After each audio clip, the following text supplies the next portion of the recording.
Werewolf representatives pushed the ministry for more accessible sedatives. Doctors from Solarsh Town arrested for experimenting with child cloning. Military personnel stationed along the East Coast prevent immigrants from flooding in from the Atlantic. Are you sure that would be okay? Yes. I mean, it would be really hard to pull off. But it's something that'll make the story different. Different isn't always good. It's a neat concept, but you need to handle it more carefully and gracefully. I know.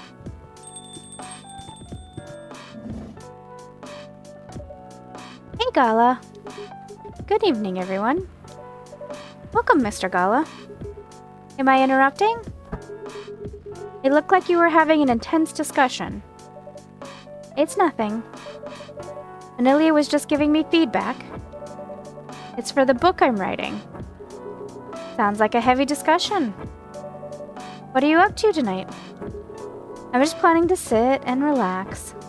Please don't let my presence interrupt you. Oh, don't worry about it. Although, I need to interrupt Manilia for a moment. Sure, how can I help you? Can I have a cup of... You remember my remedy? Of course. Do you want to give it a try again? My last order didn't quite hit the spot. Remember, it's tea and ginger. The last thing is definitely a different ingredient from either of those. Okay. Remember, it's tea and ginger.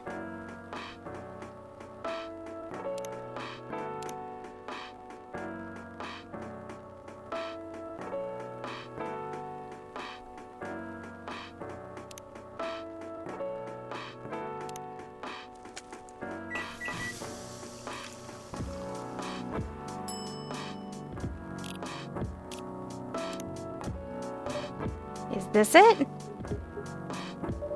How was it? Nope. This drink doesn't even follow my guidelines. Far from it.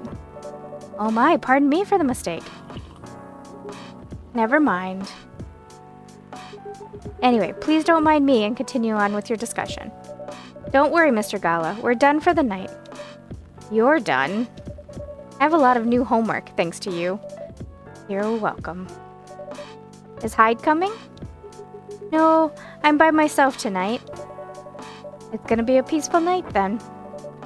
That's mean, Freya. Oh, come on, I was just joking. He needs to learn how to communicate his thoughts nicely, though. He might not look like it, but he's a very kind person, you know. He doesn't show it, that's for sure. That applies to you as well. Aw, come on.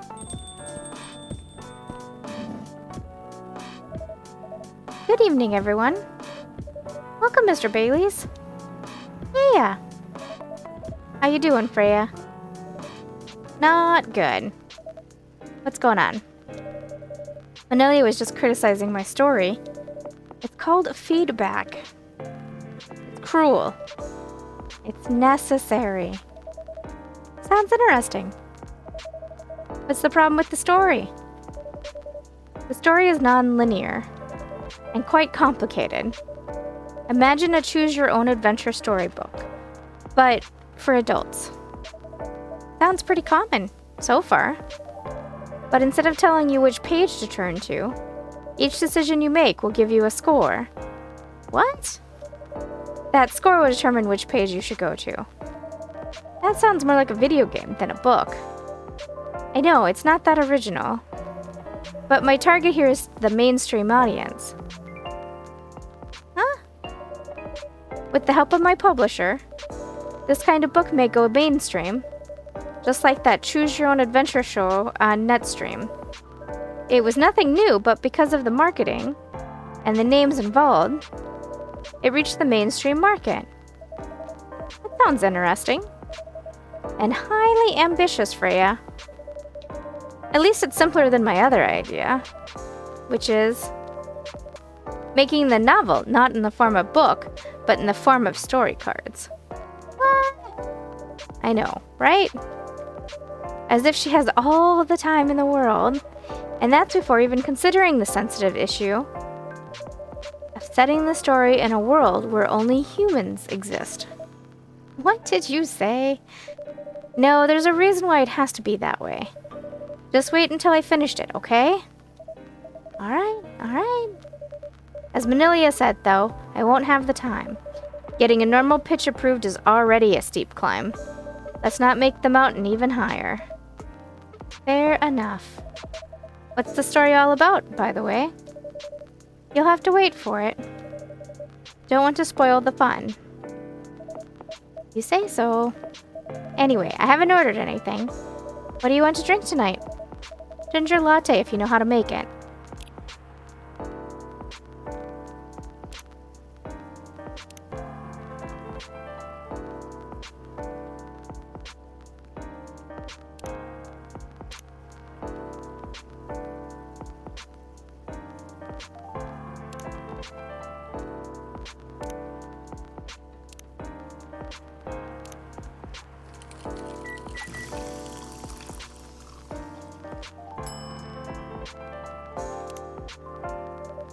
Here you go.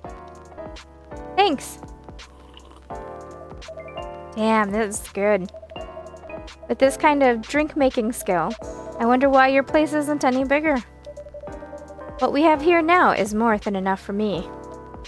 Eh, whatever floats your boat, I guess. By the way, how are you doing, Baileys? Still busy with your last client? Oh, I'm done with her. Done? As in you're dropping the project? Hey, I'm not crazy. I still need the money. Done as in I finished the job. I've spent the past few days making sure. It's even done before the deadline. Did she like it? Oh, she loved it. She had some complaints, of course, but I convinced her. By using some design terms she doesn't understand. So you finished your job by bullshitting her. Ah! The finest bullshit, my lady. That's one survival skill every freelancer must have. Are you working on anything right now? No. I'm taking a break from work. I need to work on a few personal matters. Oh. Like you and Lua? Something like that. By the way, I'm curious. How did you guys meet? If you don't mind me asking. I don't mind. It's just that I was young and stupid, you know. Oh, come on. Who hasn't been there? You're right. So, I was a bit of a player back in college. Ooh, spicy. And I was going after my then best friend's girlfriend's friend. Wait. What? Okay, I'll say it slowly. I used to have a best friend. He was an incubus. Okay. Let's call him Konak. Konak has a girlfriend. Still following. And that girl has a friend. The friend is the one I'm after. Oh, okay. Got it. She is one of the hottest girls there. But everyone knew she wasn't the type of girl you'd want to date. Why? I don't want to get into details, but this succubus was super hot, and all the guys wanted to sleep with her. She was a player too. Huh? It doesn't sound like Lua at all. Because it wasn't Lua, genius. Huh? Lua was my friend's girl. Holy moly! This is getting spicier. The other girl's name was... Let's just call her Rose. Continue. I knew Lua thanks to our relationship with Konak. That's a fake name you made up, right? Yes! Now, will you let me continue without interruptions? Okay. So I asked Lua a lot of things about Rose. She knew what I was after. It annoyed her so much, but I kept on bothering her. I mean, I was a pretty active guy back then. So Lua came over to visit us at one point. I lived with Konak back in college. I've been out, and I got back just as Lua arrived. A total coincidence. We went into our place together and witnessed something surprising. What? Konak was sleeping with Rose. Holy mother of moly! I saw the look on Lua's face, the disbelief, anger, sadness, and without even thinking about it, I punched Konak in the face. You what? I got into a fight with him. Oh, and I haven't told you. Konak was a Brazilian Jiu-Jitsu tutor for kids. Pretty good. Oh my. Yeah, I landed that one punch, and he beat me to a pulp. Easily. Lua begged me to stop fighting on her behalf. More like she begged Konak. Hey, I wasn't kidding. I lost, but I didn't give up so easily. I was beaten pretty bad, so Lua took care of my injuries. We grew closer after that, and I don't even remember the exact date. But suddenly, that friendship turned into a relationship. That was one hell of a story. I know. Have you seen her by any chance? Yeah. She came by a few days ago. How is she doing? She hasn't returned any of my calls or texts. Well, she's healthy, that's for sure. She got into an argument, though. With whom? There was this male model. A model? I didn't think she was the type of girl to go out with a model. Oh, they weren't together. What were they arguing about? Well, we were talking about your relationship. Lua told us that the reason behind the fight, about your family stuff, and then this guy, Hyde, joined the discussion. What did he say? He didn't understand why she would insist on getting family approval, considering, what? You're willing to leave your own family. You would do that for her? Yes, I would. I'm sick and tired of my family. Why would you say that? Let me tell you about my family. Or should I say, most elven families. They all think they're so high and mighty.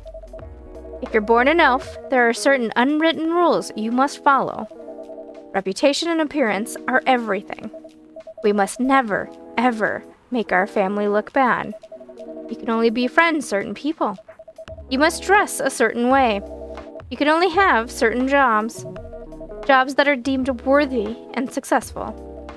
Like being a doctor, a lawyer, a CEO. You know, ever since I was a kid, I've always wanted to be an artist. I love drawing and creating art. However, becoming an artist is not something elves would deem suitable. Unless you become the next Da Vinci. So, when I switched from my business major to an art major, my parents went crazy, screamed like they were on fire. They told me that I would never be rich or successful. All that because you chose an art degree? You want to know the worst part? They blamed Lua. What do you mean? They blamed her for my decision to pursue my passion for art.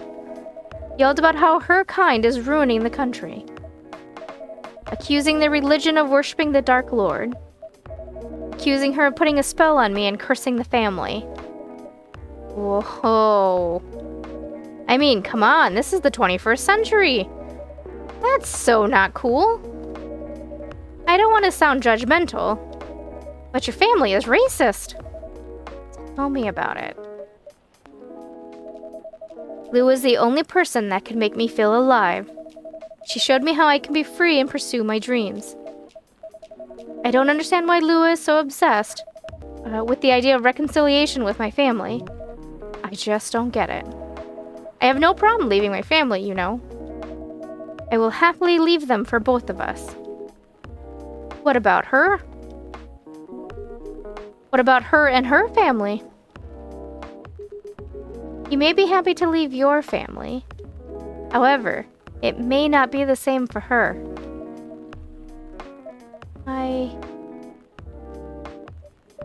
Gala, do you have something to say? Perhaps you could give us a different perspective. Sorry, I didn't mean to eavesdrop. I couldn't help overhearing your story. I assume that the person you're talking about is not an elf, correct? Yeah, she's a succubus. I see. I'm a werewolf. For werewolves, the wolf pack is the most important thing. We'll put family before any other. We often have our own problems within the pack, but we won't abandon our family for anything. Perhaps that's also true for her and her family. Besides, if you leave your family for her, wouldn't that make your parents believe that all those bad stereotypes about succubi are true? I never thought of it that way before. Whether you like it or not, your actions will have an impact on her as well. And if you leave your family for her, that will put her in a difficult spot. She might feel responsible for your actions. There's nothing to feel bad about. I'm leaving my messy family to create a better one with her. Easy for you to say that now. But you don't know what the future holds. One day, circumstances might change. One day, one of you might regret your decisions. And one day, you might use the "I left my family for you" card. We love each other. I'll be with her whatever the circumstances may be. You know, love is like a flame. It might burn fiercely at first, but over time it will die down, and if you don't maintain it, maintaining it won't be easy. It'll be hard work. Because life is full of storms.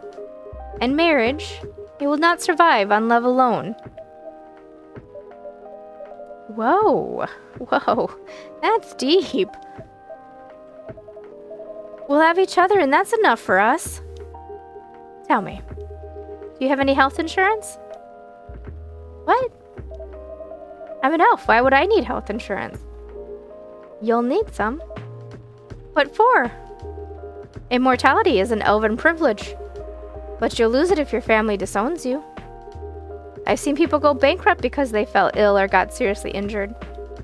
Emptied their entire life savings for an $8 pill because in this country, they charge $20,000 for it. And if you decide to have children, they won't have the same privileges you do. There's a high probability that they'll get bullied for being a half-breed. There are consequences. It shouldn't be taken lightly. Think about it. Anyway, I've got to go. I apologize for my intrusion. No, thank you for your insight. I've got to go too. Want to head out together? Sure. Thanks for the drink, Manilia. And Freya. Bye.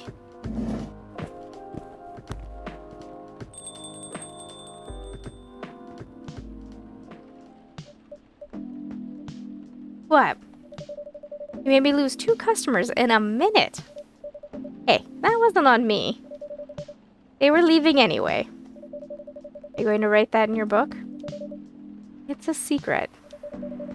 If your book is based on this coffee shop, how can you present a story like theirs in a world with only humans around? I'm not sure.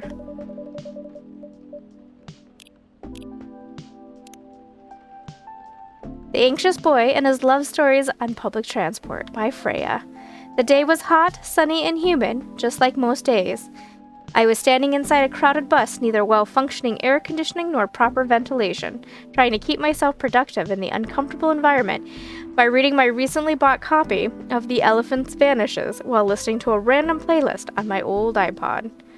Despite the hellish conditions, you can say I was luckier than most because I was standing near the rear of the bus, leaning my back on the side of the seat. Safe enough not to fall out of the bus, breezy enough to breathe freely. As mentioned, I was on a public bus in Jakarta, so naturally I needed to be wary of my surroundings, mostly keeping my belongings secure from pickpockets and other human pests. I glanced around the bus several times in between pages, and that was when I saw her. It's hard to describe her. She has no specific characteristics to differentiate her from her other women. She was like the perfect example of the girl you walk past unseeing on the sidewalk every day.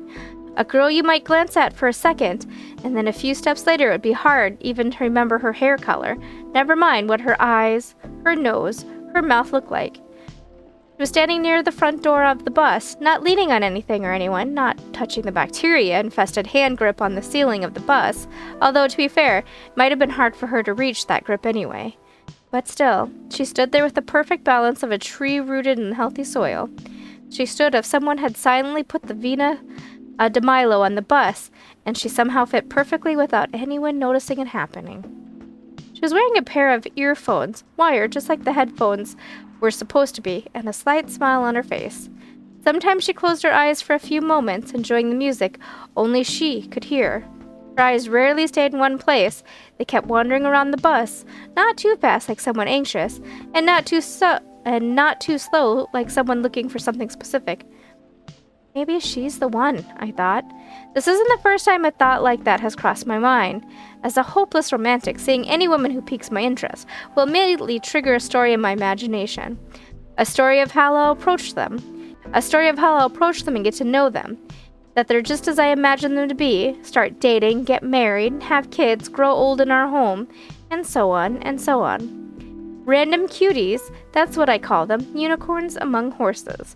The term doesn't apply to any cute girls I see, of course. It has to be someone special, or at least someone I imagine to be special. The thing is, automatically imagining those stories whenever I happen across a random cutie isn't healthy.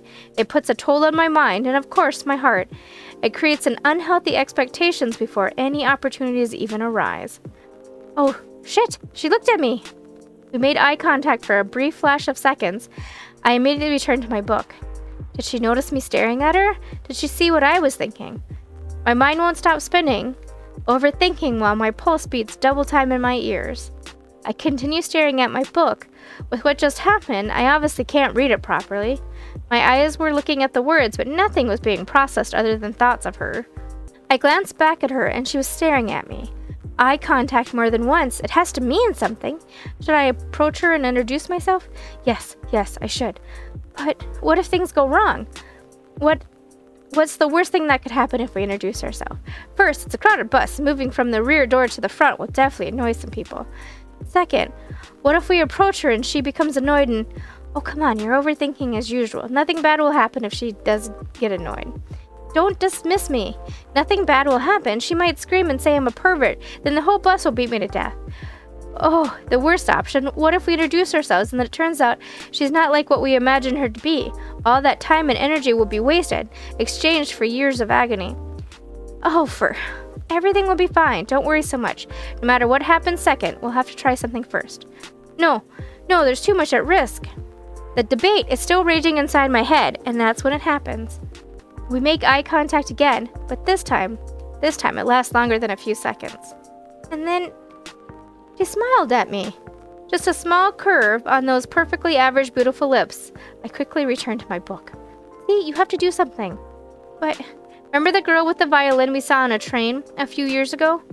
Of course I remember. Exactly, she's just a random person that sat across from you on the train. We don't even remember what month it was, and yet we still remember the maroon coat she was wearing, the violin case she put in her overhead compartment, and her reddish hair in that pixie cut, and her... Stop it. That was different. And we might have saved ourselves a lot of embarrassment by not talking to her. The thoughts, the noise, and the internal dialogue won't stop.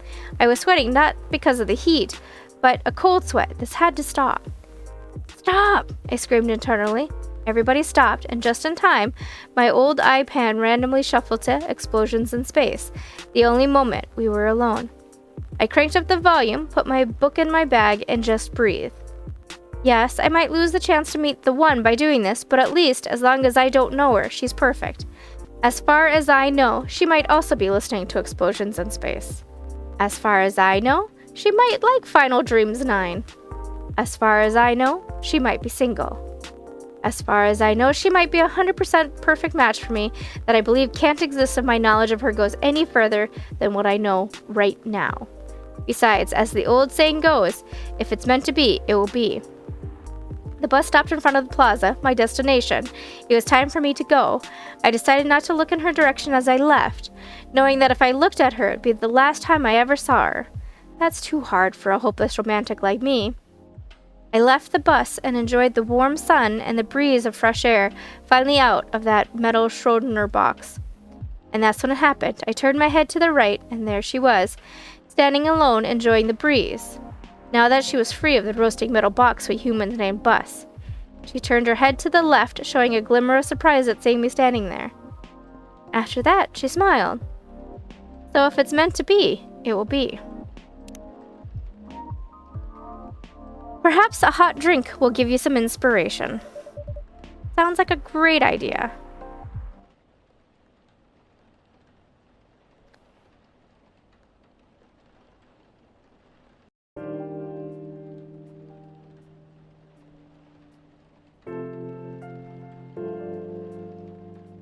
Tuesday, September 29th, 2020. Who vows to stop major hospital selling Fury sedative illegally? Coachella 2020, 10 reasons why you should go. Sports tournament in space might be only a few decades away.